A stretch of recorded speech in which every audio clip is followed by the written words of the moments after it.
السلام علیکم ورحمۃ اللہ وبرکاتہ۔ وعلیکم السلام ورحمۃ اللہ وبرکاتہ ومغفرتہ۔ صلی اللہ علیہ نبی الأمی وعلیہ الصلاۃ والسلام علیک یا رسول اللہ صلی اللہ تعالی علیہ وسلم۔ حدیث طلبہ، آپ لوگوں نے کافیہ کتاب کو جو پڑھنے کے غرض سے شروع کیا ہے، تو آج سے ماقبل آپ نے صاحب مصنف اور بسم اللہ کے تعلق سے پڑھا۔ اب الکلمۃ سے ابھی آپ کو پڑھنا ہے۔ الکلمۃ لفظ وضع لمعنى مفردا مفرد مفرد، تینوں طرح نا۔ کلمہ وہ لفظ ہے جو اکیلا معنی کے لیے وضع کیا گیا ہو، اس کا ترجمہ ہے کیا؟ کلمہ وہ لفظ ہے جو اکیلے معنی کے لیے وضع کیا گیا ہو۔ اب اس پر اعتراض پھر اس کا جواب، یعنی سوال پھر اس کا جواب، غور سے سننا اور اس کو ذہن میں بیٹھا۔ مصنف علیہ الرحمٰن نے کلمہ اور کلام کی تعریف کیوں کی ہے، جبکہ یہ علم نحو کا موضوع ہے؟ کیا ہے کلمہ اور کلام؟ علم نحو کا موضوع ہے، اور ہر فن میں موضوع کے احوال کے متعلق ہی بحث کی جاتی ہے۔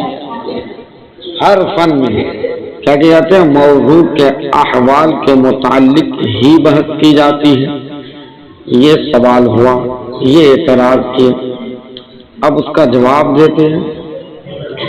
کسی بھی شے کے احوال کی معرفت تب تک نہیں ہو سکتی، کوئی بھی چیز ہو، کسی قسم کی بھی شے ہو، اس کی حالتوں کی پہچان تب تک نہیں ہو سکتی جب تک اس شے کی تعریف نہ کی جائے، اس چیز کی تعریف نہ کی جائے۔ لہذا کلمہ اور کلام کی معرفت کے لیے مصنف نے ان کی تعریف کر دی۔ سمجھے؟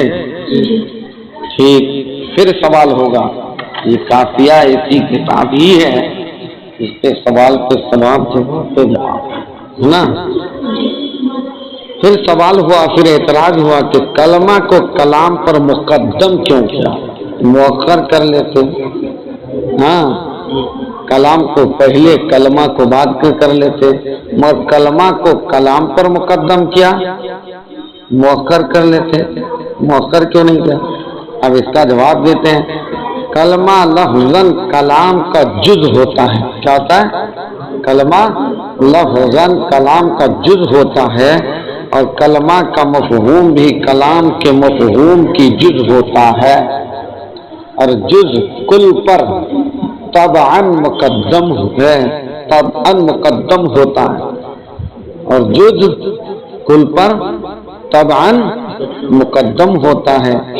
اس لیے وضعاً ذکراً بھی کلمہ کو کلام پر مقدم کر دیا، تاکہ وضع طبع کے مطابق ہو جائے، وضع طبع کے مطابق ہو جائے۔ اب اس کا جواب بھی پھر اعتراض ہو گیا کہ الکلمۃ پر الف لام کون سا ہے؟ پھر چلیے آپ نے وہ دو جواب دیے، ٹھیک مان لیے، تو اب یہ بتائیں کہ الکلمۃ پر الف لام کون سا ہے، اسمی یا حرفی؟ اسمی تو ہو نہیں سکتا، کیونکہ اس کا مدخول اسم فاعل و اسم مفعول ہوتا ہے۔ رہی بات حرفی کی، تو حرفی کی دو قسمیں ہیں، زائدہ اور غیر زائدہ۔ یہ زائدہ بھی نہیں ہو سکتا، کیونکہ اس صورت میں تنکیر مبتدا لازم آئے گا، تنکیر مبتدا لازم آئے گی، جو کہ درست نہیں۔ اور اگر غیر زائدہ مانے تو اس کی چار قسمیں ہیں۔ کتنی قسمیں؟ چار قسمیں ہیں، جنسی، استغراقی عہد خارجی، عہد ذہنی. یہ الف و لام جنسی و استغراقی بھی ہو نہیں سکتا کیونکہ اس پر تائے وحدت ہے. کیا ہے؟ تائے وحدت ہے. تو جو جنس و استغراق کے منافی ہے عہد خارجی بھی نہیں ہو سکتا. کیوں کہ اس کا مدخول خاص ہوتا ہے. اس کا جو مدخول ہوتا ہے خاص ہوتا ہے. جبکہ یہاں کلمہ عام ہے کہ خواہ نحوی ہو یا منطقی. اور اگر عہد ذہنی تسلیم کیا جائے، مان بھی لیا جائے، تو مبتدا کا غیر معین ہونا لازم آئے گا جو کہ درست نہیں. الغرض یہ الف لام نہ تو اسمی ہو سکتا اور نہ ہی حرفی ہو سکتا ہے. یہ ایک سوال ہوا، ایک اعتراض کیے. اب اس کو دفاع کرنا ہے جواب دے کر کے. یہ اب جواب دے رہے ہیں کہ یہ الف و لام جنسی ہو سکتا ہے. اس کا جواب دیں یہ الف و لام جنسی ہو سکتا ہے. رہی بات تائے وحدت کی تو یاد رکھیے وحدت کی 3 قسمیں ہیں. کتنی قسمیں؟ 3 قسمیں ہیں. شخصیہ، نوعیہ، جنسیہ. ان اقسام ثلاثہ میں سے یعنی یہ 3 قسموں میں سے فقط وحدت شخصیہ ہی جنس کے منافی ہے. جو شخصیہ ہے، وحدت شخصیہ، وہی جنس کے منافی ہے. الف و لام جنسی اور تائے وحدت شخصیہ جمع نہیں ہو سکتے اور کوئی نہیں. اور یہ وحدت شخصیہ یہاں مراد نہیں. وحدت شخصیہ یہاں مراد ہی نہیں ہے. اور جو مراد ہے یعنی وحدت نوعیہ یا وحدت جنسیہ، اس پر اعتراض ہی نہیں. جو مراد ہے اس پر اعتراض ہی نہیں. اور جو مراد نہیں وہ لیا جا کہہ رہے ہیں. اب تو ان کی قسمیں ہیں. یہ الف لام عہد خارجی بھی ہو سکتا ہے. آپ کہہ رہے نہیں ہو سکتا کہ ہو سکتا ہے. کیسے؟ کہ رہی بات مدخول کلمہ کے خاص ہونے کی تو وہ یہاں خاص ہے. یعنی کلمہ سے مراد کلمہ نحوی ہی ہے، کوئی دوسرا کلمہ نہیں. کلمہ نحوی ہی ہے، نحوی کی ہے. اور اس پر قرینہ یہ ہے کہ یہ کلمہ نحوی کتاب میں مذکور ہے، نحوی کتابوں میں ذکر کیا گیا ہے. اب یہ دفاع کیے، اس سوال کا جواب دیے. پھر سوال ہو رہا ہے اسی پہ کہ کلمہ اور کلام کے مشتق ہونے یا نہ ہونے میں نحوی کیا کہتے ہیں؟ نحوی لوگ کیا کہتے ہیں؟ جواب دیتے ہیں جمہور نحات کے نزدیک کلمہ اور کلام مستقل کلمات ہیں. مستقل کلمات ہیں، نہ ان سے کوئی مشتق اور نہ ہی یہ کسی اور سے مشتق. سمجھ رہے ہو؟ لیکن بعض نحویوں کے نزدیک یہ کلم بسکون اللام سے مشتق ہے. کس سے؟ بے سکون اللام سے مشتق ہے. بولو میاں. یہ کلمہ اور کلام کے مشتق ہونے کے تعلق سے جو سوال تھا اس کا جواب دے دیے جمہور نحات سے لے کے. اب پھر اعتراض کرتے ہیں اعتراض کرنے والے. اگر کلمہ اور کلام کا مشتق منہ کلم بے سکون اللام ہے تو لفظی مناسبت کی طرح معنوی مناسبت نہیں پائی گئی. جس طرح لفظی مناسبت ہے اس طرح معنوی مناسبت نہیں پائی گئی جو کہ ضروری ہے. کیا ہے؟ اب پھر اس کا جواب دیتے ہیں. ٹھیک ہے، آپ نے سوال کیا، ہم بھی جواب دیتے ہیں اس کا کہ مناسبت کی 3 قسمیں ہیں. کتنی قسمیں؟ مطابقی، مناسبت مطابقی، تضمنی، التزامی. یہاں اگرچہ مناسبت مطابقی اور تضمنی نہیں پا جا رہی ہے لیکن التزامی ضرور پائی جا رہی ہے. ہاں، اور وہ یہ ہے کہ کلمہ کا معنی ہے زخمی کرنا، کلم کا معنی ہے زخمی کرنا، کلمہ نہیں، کلم کا معنی ہے زخمی کرنا، اور زخمی کرنے کو اثر انداز ہونا لازم ہے، یعنی ضروری ہے. اب اثر انداز ہونا کلمن میں بھی پایا جا رہا ہے. کس میں؟ کلمن میں بھی پایا جا رہا ہے، کیونکہ جو زخمی کرتا ہے وہ اثر انداز ہوتا ہے، اور یہی معنی کلمہ اور کلام میں بھی پایا جاتا ہے. کس میں؟ کلمہ اور کلام میں بھی پایا جاتا ہے کہ کلمہ اور کلام بھی طبیعتوں پر اثر انداز ہوتے ہیں. جیسا کہ کسی شاعر کا شعر ہے، جراحت اللسان لہت قیام ولا یلتام ما جراح اللسان. کیا اس کو حضرت علی کا شعر کہتے ہیں بہت سے. ہاں، نیزوں کے زخم مٹ جاتے ہیں، نیزوں سے کوئی زخم کرے وہ زخم مٹ جاتے ہیں، لیکن زبان کے زخم نہیں مٹا کرتے. نیزوں سے جو زخم کرو وہ زخم مرہم لگا دو مٹ جائے گا، زبان سے کوئی ایسی بات کہہ دو جو دل پر زخم کر جائے وہ نہیں مٹا سکتے. تو کلمن میں کثیر لام کے متعلق بصریوں اور کوفیوں کا اختلاف ہے. جو بصری لوگ ہیں اور کوفی لوگ ہیں ان لوگوں کا کیا ہے؟ اختلاف ہے کہ یہ اس میں جنس ہے یا جمع ہے. بصری کہتے ہیں کہ یہ اس میں جنس ہے، اور جب بصری کہتے ہیں اس میں جنس ہے جس کا اطلاق قلیل و کثیر دونوں پر ہوتا ہے. یہی وجہ ہے کہ اس کی صفت طیب قرآن مجید میں استعمال کی گئی ہے. کیا پھر استعمال کی گئی ہے؟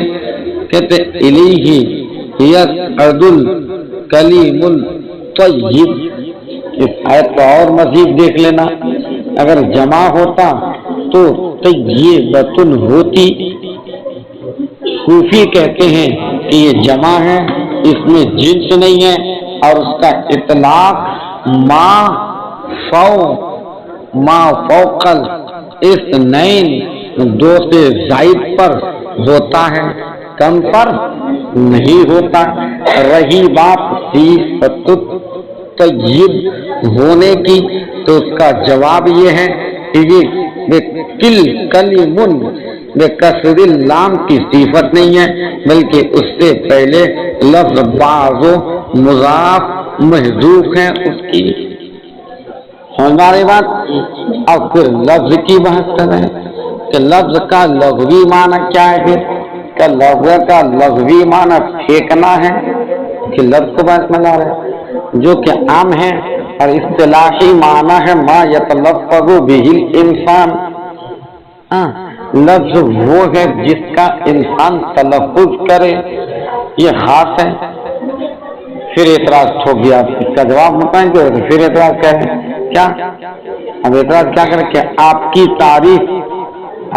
تعریف لفظ جامع نہیں ہے. کیا نہیں ہے؟ جامع نہیں ہے، کیونکہ یہ تو فقط انہی کلمات پر صادق آتی ہے جس کا انسان تلفظ کرے. کیا کریں؟ تلفظ کریں. جبکہ کلمات الہیہ، کلمات ملک اور کلمات جن ہے نا، یہ جن یہ تو اس سے خارج ہو جائیں گے. جواب: تعریف لفظ میں بالقوتی کی اگرچہ قید مذکور نہیں ہے لیکن ملحوظ ضرور ہے. اب معنی یہ ہوا کہ لفظ وہ ہے جس کے تلفظ کرنے کی قوت و صلاحیت انسان میں ہو. کس میں؟ انسان میں ہو. اور یہ بات بالکل بدیہی ہے کہ کلمات الہیہ اور کلمات جن و ملک، وہ اوپر بھی ملک ہے، سمجھے کہ نہیں؟ جن و ملک کے تلفظ کرنے کی طاقت انسان میں ہے، اور پھر اعتراض کر رہے ہیں اسی لفظ پر. اس پہ اعتراض اور جواب ہی ہوتا ہے زیادہ، سمجھے نا، اعتراض اور جواب، کہیں ترجمہ نہیں کہ الکلمۃ مبتدا ہے اور لفظ کیا خبر ہے. تو مبتدا اور خبر میں تذکیر و تانیث میں مطابقت ہوتی ہے، یہاں کیوں نہیں ہے؟ اب جواب دیتے ہیں مبتدا اور خبر کے لیے مطابقت تب ضروری ہوتی ہے جب 3 شرطیں پائی جائیں. کیا کیا؟ پھر کہ خبر مشتق ہو، خبر میں ایسی ضمیر ہو جو مبتدا کی طرف لوٹے، خبر ایسا لفظ نہ ہو جو تذکیر و تانیث کے لیے برابر ہو، جیسے حائض. یہاں لفظ میں اگرچہ تینوں شرط موجود ہیں لیکن پہلی 2 شرطیں مفقود ہیں، اس لیے مطابقت ضروری نہیں. اب وضع کا معنی پھر سننا ہوگا آپ کو کہ وضع کس کو کہتے ہیں. کہ وضع کا لغوی معنی رکھنا، اصطلاحی معنی تخصیص شیء بشیء بحیث متى اطلق ما احس الشیء الاول فهم منه الشیء الثانی. کہ وضع کی تعریف ایک شیء کو دوسرے شیء کے ساتھ اس طرح خاص کرنا کہ جب بھی پہلی شیء کو بولا جائے یا پہلی شیء کو محسوس کیا جائے تو اس سے دوسری شیء سمجھی جائے. اطلاق کی مثال زید سے ذات زید کا علم، احساس کی مثال روشنی سے سورج کا علم، دھوئے سے آگ کا علم. سمجھ رہا ہو؟ اب پھر اعتراض ٹھوک دیا. اب کیا اعتراض کیا؟ بھائی دیکھو آپ کی تعریف وضع جامع نہیں ہے، اس لیے کہ یہ حروف تہجی پر ثابت نہیں آ رہی، کیونکہ ایک حرف تہجی کے اطلاق سے اس کا معنی سمجھ نہیں آتا جب تک اس کے ساتھ کسی اور کو نہ ملایا جائے. حالانکہ حروف تہجی موضوع یعنی وضع کیے گئے ہیں.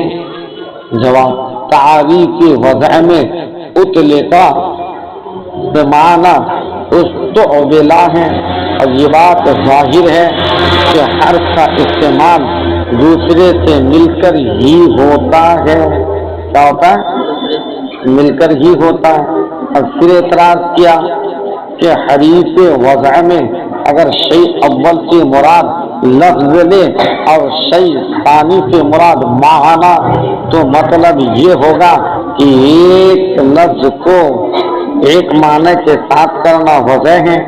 ایسی صورت میں تعریف وضع سے لفظ مشترک نکل جائے گا، کیونکہ اس میں ایک لفظ کی وضع ایک معنی کے لیے نہیں بلکہ کئی معنی کے لیے ہوا کرتی ہے. اور اگر شیء اول سے مراد معنی اور شیء ثانی سے مراد لفظ ہو تو یہ مطلب ہوگا کہ ایک معنی کو ایک لفظ کے ساتھ خاص کرنا وضع ہے. ایسی صورت میں تعریف وضع سے الفاظ مترادف خارج ہو جائیں گے، کیونکہ ان میں کئی الفاظ کو ایک معنی کے ساتھ خاص کیا گیا ہے. الغرض جو بھی صورت مراد لی جائے درست نہیں. تو جواب یہ ہوگا یہاں شیء اول سے مراد لفظ ہے اور شیء ثانی سے مراد معنی ہے. اور رہی بات مشترک کے نکلنے کی تو وہ نہیں نکلتا، کیونکہ مشترک کا اطلاق باایک وقت تمام معنی پر نہیں ہوتا بلکہ ایک وقت میں ان میں سے ایک معنی مراد لی جاتی ہے. اور پڑھا مکمل کر دے اس بات کو. اب لفظ مفرد پہ پھر بحث کریں گے تو کیا کریں کہ اس پر 3 اعراب آ سکتے ہیں. جیسے کہا نا مفردن مفردن مفردن ہے نا، اس پر 3 اعراب آ سکتے ہیں. رفع نصب جر. مرفوع ہونے کی صورت میں لفظ کی صفت ہوگی، منصوب ہونے کی صورت میں وضع کی ضمیر ہوا سے سمجھے کہ نہیں یا لمانن سے حال واقع ہوگا، اور مجرور ہونے کی صورت میں معنی کی صفت واقع ہوگا. سمجھے؟ یہ تینوں اعراب ہونے کی وجہ بتایا گیا. اب پھر اعتراض کر رہے ہیں کہ مفردن کے منصوب ہونے کا احتمال درست نہیں، کیونکہ جہاں بھی اس میں منصوب بالتنوین ہوتا ہے اس کے بعد الف ہوتا، جو کہ یہاں نہیں، لہذا یہ منصوب نہیں ہو سکتا. اب جواب ہے منصوب بالتنوین کے بعد الف ہونا وہاں ہوتا ہے جہاں نصب یقینی ہو اور فقط یہی ایک ہی احتمال ہو اور کوئی نہ ہو، جبکہ یہاں تین احتمال ہے. کتنے؟ تین احتمال. اعتراض تو مفردن کو ضمیر وجہ سے حال بنانا درست نہیں، کیونکہ ضمیر ہوا نائب فاعل ہے، جبکہ حال فاعل سے ہوتا ہے یا مفعول سے ہوتا. اسی طرح معنن سے بھی حال بنانا درست نہیں، کیونکہ وہ بھی نہ تو فاعل ہے اور نہ ہی مفعول. اب جواب دے رہے ہیں دونوں ضمیر اور معنی سے حال بنانا درست ہے. ضمیر سے اس لیے کہ وہ حقیقی فاعل نہ صحیح لیکن حکمی فاعل تو ہیں. علامہ زمخشری کے نزدیک نائب فاعل ہی ہوتا ہے. اسی طرح معنن سے بھی، کیونکہ مجرور عند النحات حکمن مفعول ہوتا ہے. پھر اعتراض کیا کہ قاعدہ یہ ہے کہ جب ذوالحال نکیرہ ہو تو حال کو ذوالحال پر مقدم کرتے ہیں، جبکہ یہاں معنی ذوالحال ہے اور وہ نکیرہ ہے، اس پر حال کو مقدم کیوں کیا گیا؟ اب جواب در آپ کا ضابطہ درست ہے، مگر اس کا اجرا اور انطباق اس وقت ہوتا جب ذوالحال مجرور نہ ہو، جبکہ یہاں ذوالحال لام جارہ کی وجہ سے مجرور ہے. پھر مطلب تعریف میں کچھ قیودات ہوتی ہے جن کا مقصد تعریف کو جامع معنی بنانا ہوتا ہے. تو اس تعریف میں القطع کلمہ تو معرف ہے اور لفظ معرف یعنی تعریف ہے، تو لفظ جن سے جو مفرد مرکب موضوع محمل تام ناقص تمام کو کیا ہے شامل ہے، سب کو شامل ہے. وضع پہلے قید اور پہلی فصل ہے جس سے تمام محملات نکل گئے، اور وہ الفاظ جو بالطبع معنی پر دلالت کرتے ہیں، جیسے اوہ کی دلالت سینے کے درد پر اور بطور عقل دلالت کرتے ہیں، جیسے دعیف کی دلالت بولنے والے کے وجود پر، یہ بھی نکل گئے. سمجھ رہے؟ معانن یہ دوسری قید اور دوسری فصل ہے جس سے حروف تہجی نکل گئے، کیونکہ ان کی وجہ ترکیب کے لیے ہوتی ہے، معنی کے لیے نہیں ہوتی. تو مفردن یہ تیسری قید اور تیسری فصل ہے جس سے مرکبات نکل گئے. کون نکل گئے؟ مرکبات نکل گئے. اب پھر اعتراض کیا کہ کافیہ مفصل جو کہ علامہ زمخشری کی کتاب ہے، مفصل جو کہ علامہ زمخشری کی کتاب سے ماخوذ ہے. کافیہ کیا ہے؟ مفصل جو علامہ زمخشری کی کتاب ہے سے ماخوذ ہے. اس میں تعریف کلمہ جو ہے الکلمۃ لفظ دالۃ علی معنی مفرد بالوضع، یعنی وضع اور دلالت دونوں کا ذکر ہے، جبکہ صاحب کافیہ نے تعریف کلمہ میں فقط وضع کا ذکر کیا ہے. خاص کے ضمن میں عام بھی پایا جاتا ہے، لیکن عام کے ضمن میں خاص کا پایا جانا ضروری نہیں. اب پھر دیکھیں جواب دیتے صاحب کافیہ نے فقط وضع کا ذکر کیا ہے جو کہ خاص ہے، اس کے تحت دلالت کا ذکر بھی ہو گیا جو کہ عام ہے. اسی کے تحت دلالت کا ذکر بھی ہو گیا جو کہ عام ہے، جبکہ علامہ زمخشری نے ابتداءً دلالت کا ذکر کیا جو کہ عام ہے، خاص کو متضمن نہیں ہوتا، اس لیے انہیں دوبارہ خاص وضع کا ذکر کرنا پڑا. سمجھ رہے بات؟ اب یہ مفردن تک بات مکمل ہوئی. اس سے آگے پھر پڑھیں گے، یہی تک سارے سوالات و جوابات کو مکمل طریقے سے ذہن و فکر میں بتا کر کے یاد کر کے آئیں. پھر انشاءاللہ اس سے آگے کے سبق کو پڑھیں گے. صلی اللہ علیہ نبی الامی علیہ الصلوۃ والسلام علیک یا رسول اللہ صلی اللہ تعالی علیہ وسلم.